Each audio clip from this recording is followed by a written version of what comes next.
7:18 de la mañana, gracias por continuar en sintonía, gracias por seguir acompañándonos a través de la pantalla de Globovisión.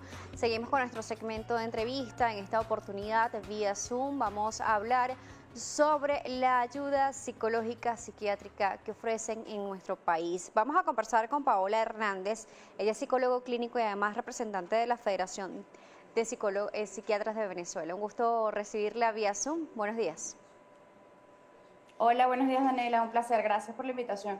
Corrijo, Federación de Psicólogos de Venezuela. Así Exacto, sí, nos de psicólogos. acompaña el día de hoy. Hago esta corrección importante, pero es también oportuno hablar sobre los programas que realizan de manera voluntaria en esta federación, porque debido a la pandemia también se ha identificado o intensificado, mejor dicho, lo que serían las reacciones psicológicas y psiquiátricas de muchas personas debido al confinamiento, además del miedo ante el virus.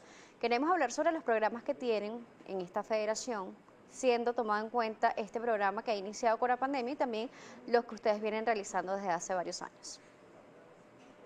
Sí, en efecto, el año pasado, a raíz de toda la situación que se presentó con el tema de la pandemia, bueno, a nivel mundial, pero por supuesto también en Venezuela, inició un programa de psicólogos voluntarios que trabaja con atención completamente gratuita, vía remota, a personas que necesiten la ayuda, sobre todo por situaciones que se hayan presentado a raíz de precisamente la situación de confinamiento y toda la ansiedad que acarrea el tema de la pandemia, o que se hayan intensificado por esas razones, ¿no? Este programa, como te comenté, es de psicólogos completamente voluntarios que prestan su servicio a través de la Federación y de los colegios de psicólogos en todo el país para atender por un número de sesiones a las personas que lo necesiten, ¿no? Tanto a nivel nacional como internacional, porque incluso tenemos un importante número de venezolanos en el exterior que se han visto, por supuesto, también afectados con toda esta situación y gracias a la posibilidad de la asistencia remota, también han sido beneficiados con el servicio que estamos prestando. Nos Además hablas, de eso, como mencionaste, sí, ¿aló? nos habla Ajá. de este programa voluntario. Dentro del Ujú. informe y el balance que ustedes realizan, se habla sobre una representación del 70% del género femenino. ¿Esto se refiere a algún punto específico en la parte conductual de las féminas? Normalmente es así, el porcentaje de personas, de mujeres, que, disculpe, la proporción por sexo de personas que buscan ayuda, tanto en estos servicios gratuitos como normalmente en los servicios privados también, es mayormente femenino, ¿no? Digamos que se puede responder a un poco también nuestra cultura y que las mujeres normalmente están más dispuestas a trabajar el tema emocional, a reconocer que en algún momento necesitan ayuda para trabajarlo y a recibir esta ayuda, ¿no? En el hombre es mucho más difícil reconocer ese tipo de cosas, no están tan familiarizados con lidiar con las emociones, con entender qué es lo que les está ocurriendo y están menos dispuestos a recibir la ayuda normalmente. Entonces, es por eso que el porcentaje femenino es tan grande en comparación con el masculino. Cuando nos habla sobre esta representación femenina y masculina, nos habla sobre la capacidad que tiene el género femenino de reconocer lo que serían las adversidades y buscar ayuda psicológica. Sin embargo, durante esta pandemia, en la parte psicológica ante la emotividad del confinamiento, la pandemia como tal, ¿ha tenido una incidencia igual tanto para el hombre como para la mujer? Sí, yo no hablaría tanto de capacidad, porque ambos sexos, por supuesto, tienen la capacidad para hacerlo. Yo diría más bien disposición, ¿ok? Normalmente la mujer está más dispuesta a hacer ese trabajo. El hombre generalmente trata de resolverlo por sí mismo, sin buscando la ayuda ya como último recurso. Pero en efecto, por supuesto que ha afectado de igual forma a hombres y mujeres esta situación, eh, porque bueno, la verdad es que también las condiciones han sido muy similares en ambos casos, ¿no? Cuando nos habla sobre la similitud de lo que serían los casos, tanto para los géneros, nos habla sobre que algunos cuadros se han agravado ante la pandemia y el confinamiento. ¿Cuáles son las primeras manifestaciones o principales manifestaciones que se han tenido durante este proceso que hemos venido desde el año 2020 aprendiendo un poco más de ello, pero sin embargo también veníamos con una situación país donde vimos el año 2019 con apagones, con dificultades en la distribución, por ejemplo, de agua potable, de electricidad en nuestro país, y llega ahora una pandemia en 2020 que sigue generándose casos en el año 2021 en el país. Sí, indiscutiblemente, ya igual la población venezolana venía con un grado de ansiedad bastante elevado, con síntomas que van desde insomnio, crisis de ansiedad, ataques de pánico, efectos físicos, taquicardia, toda esta sintomatología que viene producto de la situación en la que nos encontramos, como tú dices, desde hace algunos años, incluso previo al 2019, pero que se ha visto agravada con todo el tema del confinamiento y sobre todo, yo diría que básicamente durante la pandemia se han intensificado dos cosas con respecto a la ansiedad. Uno, la ansiedad producto del miedo a contagiarse o a que alguien de tu familia resulte contagiado, por consecuencia también a cómo responder a esa situación con nuestro sistema de salud actual, y por otro lado también a las implicaciones económicas que tiene la paralización de algunas actividades, los cambios de las formas de ingreso de muchas de las personas y la incertidumbre que eso genera con respecto a cómo solventar esos problemas tanto ahora como más adelante, ¿no? Entonces, ante esta iniciativa de la Federación, ¿cómo están haciendo las personas para comunicarse con ustedes? ¿Cuáles son los mecanismos, vías de contactos utilizados con mayor frecuencia?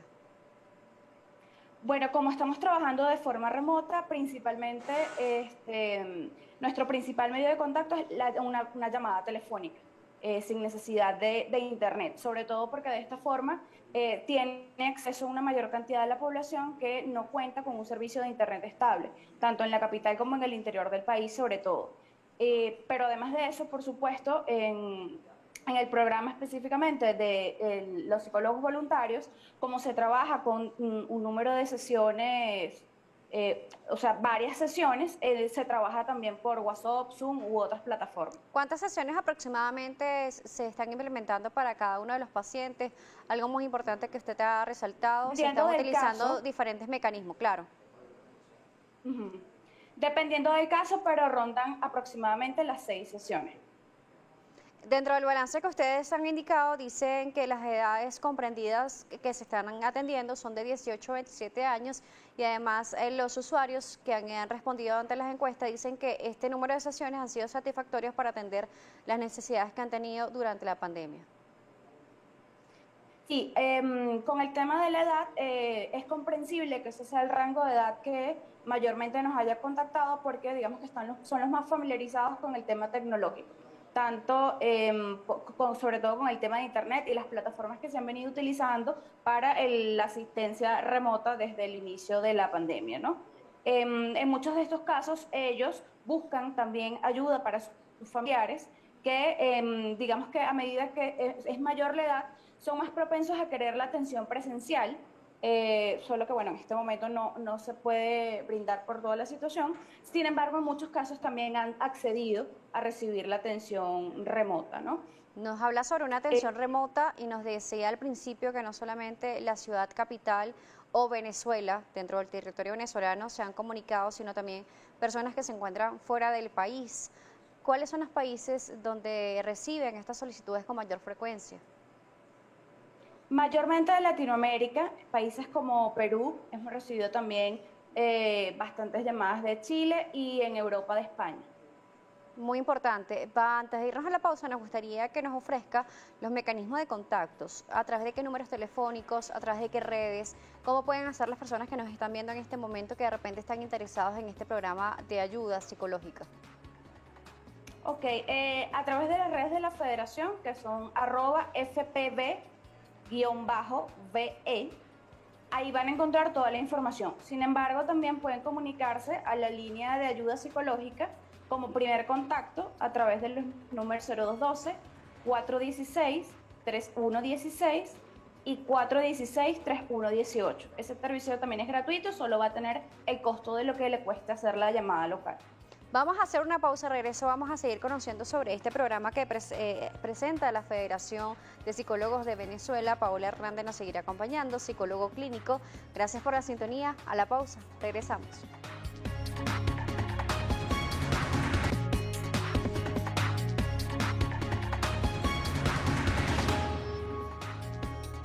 7:30 de la mañana, gracias por estar a través de la pantalla de Globovisión compartiendo con nosotros la mañana de hoy.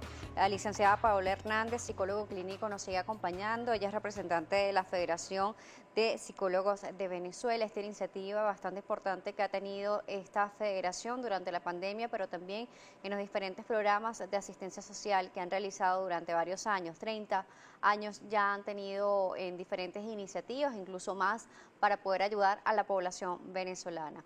Hablábamos en la parte anterior que la ansiedad, el insomnio, la fatiga en general han sido uno de los síntomas que han tenido mayor fuerza en los pacientes que lo han contactado ante este programa de ayuda telefónica, psicológica, virtual. Ahora, ¿cuáles son los mecanismos que ha realizado? Además, ¿qué recomendaciones le puede dar a las personas que nos están viendo en este momento que de repente no ha acudido a una ayuda directa profesional, tanto por esta vía o físicamente? ¿Qué pueden hacer si están atravesando por estos síntomas que usted nos ha indicado? Bien, como te comentaba, la ansiedad ha sido nuestro principal motivo de llamada. Sin embargo, también síntomas de depresión se encuentran como segundo motivo de consulta, ¿no? Te menciono ambos porque un poco las recomendaciones serían para ambos casos, ¿no? Lo principal, por supuesto, es si sientes que estás teniendo dificultades, sobre todo para mantener sus actividades o su rutina diaria, es decir, en el momento en que los síntomas de la ansiedad o la depresión interfieren con tus actividades, dejas de hacer cosas, no te dejas dormir, bajas o subes de peso, o estás teniendo ya reacciones en el cuerpo, somatizando precisamente toda esta ansiedad, es importante que busques ayuda, ¿no? Que trates de ubicarnos a nosotros o cualquier servicio de psicología que pueda prestarte la atención, ¿no? Sin embargo, igual algunas estrategias que se pueden utilizar para lidiar un poco con la situación en casa mientras se tiene acceso a la ayuda es, en principio, tratar de mantener alguna rutina, ¿no? Sobre todo con el tema de la ansiedad. El mantener ocupado el día y reducir un poco la incertidumbre te ayuda a manejar un poco esa sensación de que no vas a controlar lo que te va a ocurrir y mantener también la mente ocupada en otras cosas para evitar el sobrepensar, ¿no? Fortalecer las redes de apoyo es importantísimo, apoyarte en familiares, amigos, que puedas no solo escucharte en los momentos en los que te sientes muy mal, sino también ayudarte a solventar las situaciones que te están causando la preocupación, ¿no? Ejercicio físico, tratar en lo posible de dormir bien, alimentarse lo mejor posible, puesto que todo esto también impacta en la salud mental, ¿no? Y bueno, eso sí, en algún momento sientes que ya es algo que está interfiriendo con tu rutina, no dudes en buscar la ayuda porque habemos muchas personas en el país, muchos psicólogos dispuestos a brindarte el apoyo y la orientación que necesitas. Nos habla sobre dormir bien. Otro de los factores o características que se han presentado durante la pandemia es el cambio de vida, el cambio de hábitos que se han realizado y por ende muchas personas han sufrido de trastornos del sueño, entre ellos el insomnio. ¿Cómo hacer para lograr conciliar un buen sueño y tener una higiene de sueño necesaria para tener la mejor energía a las otras actividades que vayamos a hacer?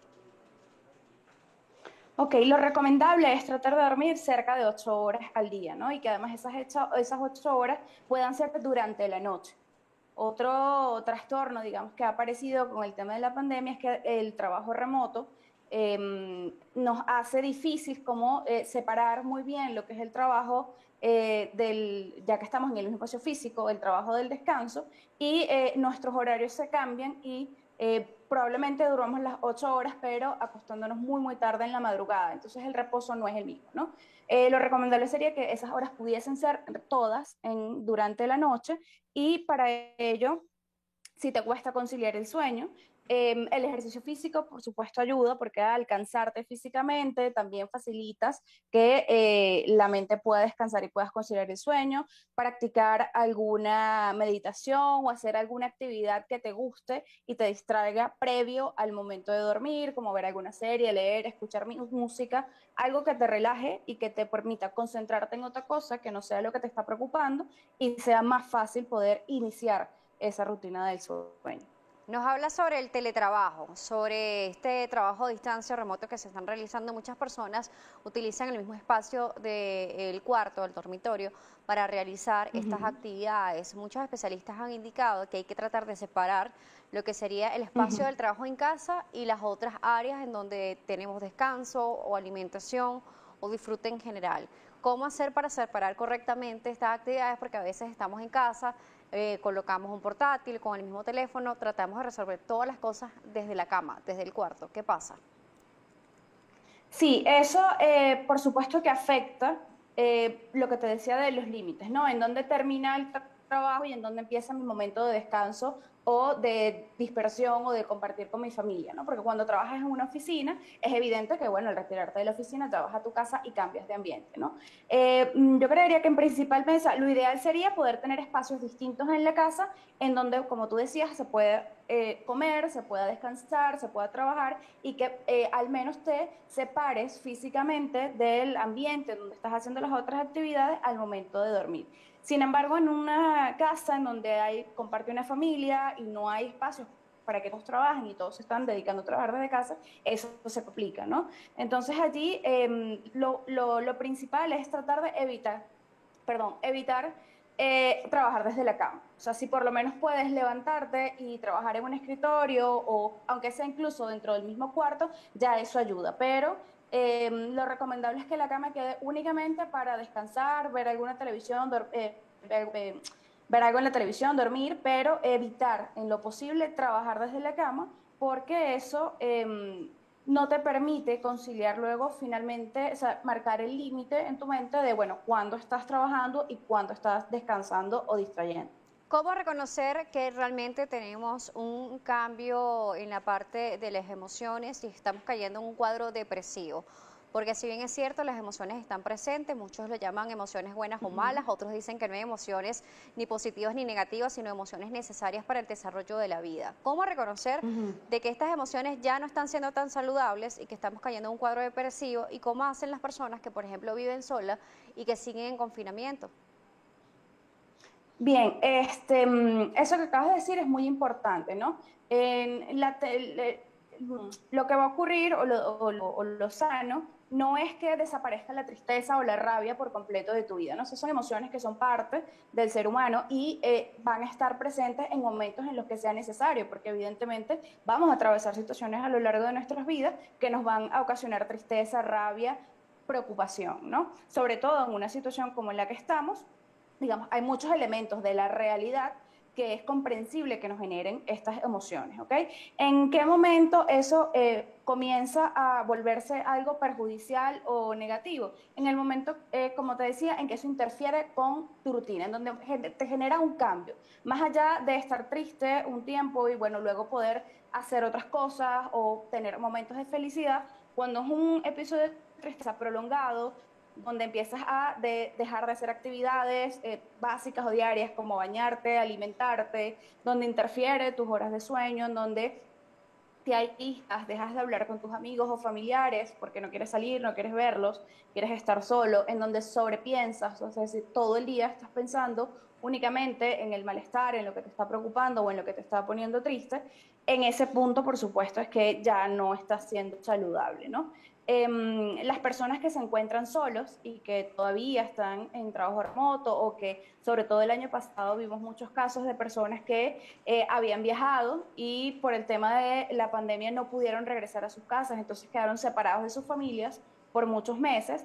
Allí lo importante es apoyarse en la tecnología para mantener el contacto, ¿no? Es importante que por lo menos a través de teléfono o internet puedas mantener el contacto con tus redes de apoyo, no solo de tu familia, sino de tus amigos, precisamente para tratar de reducir esa sensación de soledad o aislamiento. Para las personas que nos están sintonizando a esta hora, seguimos conversando con Paola Hernández, psicólogo clínico, representante de la Federación de Psicólogos de Venezuela. Un punto bastante importante, los adultos mayores en este momento.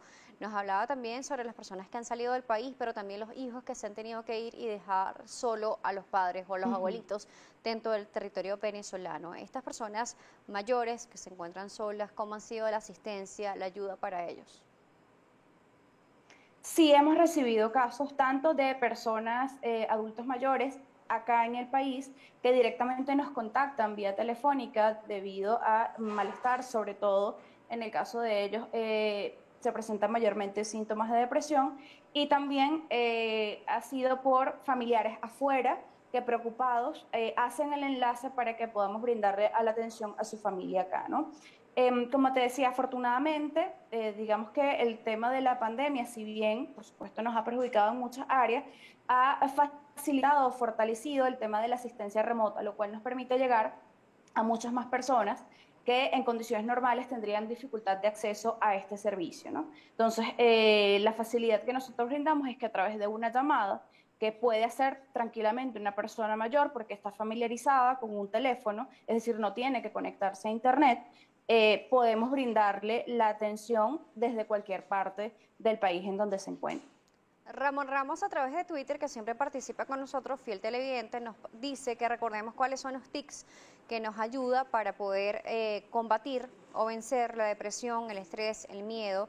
Nos gustaría escuchar ese mensaje motivador para ayudar a la población y además nos dice qué daño produce la soledad ante problemas emocionales. Ok, voy a empezar con el tema de la soledad. Indiscutiblemente, el no contar con redes de apoyo, el encontrarte solo o aislado, incrementa o puede agudizar síntomas, sobre todo con el tema de la depresión, ¿no? Por eso siempre recomendamos y hacemos mucho énfasis en el tema de fortalecer eso, ¿no? Retomar amistades, apoyarse en familiares, vecinos, porque también en la mayoría de los casos tenemos la percepción de que no hay nadie a nuestro alrededor que nos pueda entender o nos pueda brindar el apoyo, pero muchas veces sí lo hay, ¿no? Entonces, trabajar en eso, en fortalecer personas con las que podamos contar en momentos en los que necesitamos alguna ayuda emocional o simplemente de compañía o para resolver algún problema, es fundamental porque indiscutiblemente eso agudiza los síntomas, sobre todo de depresión, ¿no? En cuanto a los tips, bueno, como les comentaba hace un momento, ¿no? Lo principal es que sepan que están este tipo de servicios gratuitos a los que pueden recurrir para recibir también una orientación más personalizada, puesto que digamos que estos tips generales funcionan en un sector importante de la población, pero por supuesto que cada persona reacciona de forma distinta. Entonces, para cada persona es importante que logre identificar en sí misma cuáles son las cosas o las estrategias que le van a permitir afrontar de mejor forma la situación que está atravesando porque es particular de cada usuario, ¿no? Pero recomendaciones generales, mantener algo de rutina de ejercicio, mantener alguna planificación durante el día, tomarse un tiempo en la mañana o el día anterior para organizar cuáles van a ser las actividades. Eso contribuye también a primero ocupar la mente, mantenerte ocupado haciendo cosas y cultivar esa sensación de productividad, que también es algo que se ha visto muy afectado con toda la pandemia, que muchos proyectos se han paralizado y la gente se siente como estancada, ¿no? Cuidar la alimentación, cuidar el sueño lo mejor posible, incluir actividades que te distraigan, te generen alguna felicidad, placer, distracción, ver televisión, leer un libro, cocinar, o sea, por eso digo, depende mucho de cada persona, pero básicamente esas serían las recomendaciones generales y, insisto, fortalecer tus redes de apoyo y apoyarse en familiares y amigos que puedan acompañarlos en los momentos en los que se sienten más afectados. Licenciada, hemos finalizado. Vamos a recordar las vías de contacto, los números, las redes, para las personas que nos sintonizan y están interesados en este programa tan importante.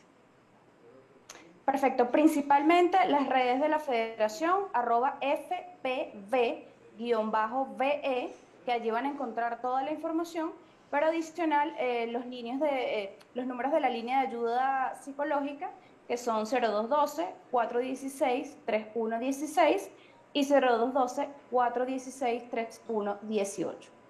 Queremos agradecer su compañía a través de esta vía electrónica, también a través de la plataforma de Zoom. Gracias por acompañarnos. Gracias a ustedes por la invitación. Estuvimos conversando con la licenciada Paola Hernández, psicólogo clínico, también representante de la Federación de Psicólogos de Venezuela. Esta iniciativa que tiene esta federación de ayudar a las personas que tanto lo necesitan a través de las redes sociales, a través del WhatsApp, de una llamada telefónica y todo eso que es necesario e importante para ayudar a la población venezolana y los venezolanos que están también fuera de nuestras fronteras. Gracias por acompañarnos. Será hasta una pausa y regresamos con mucho más.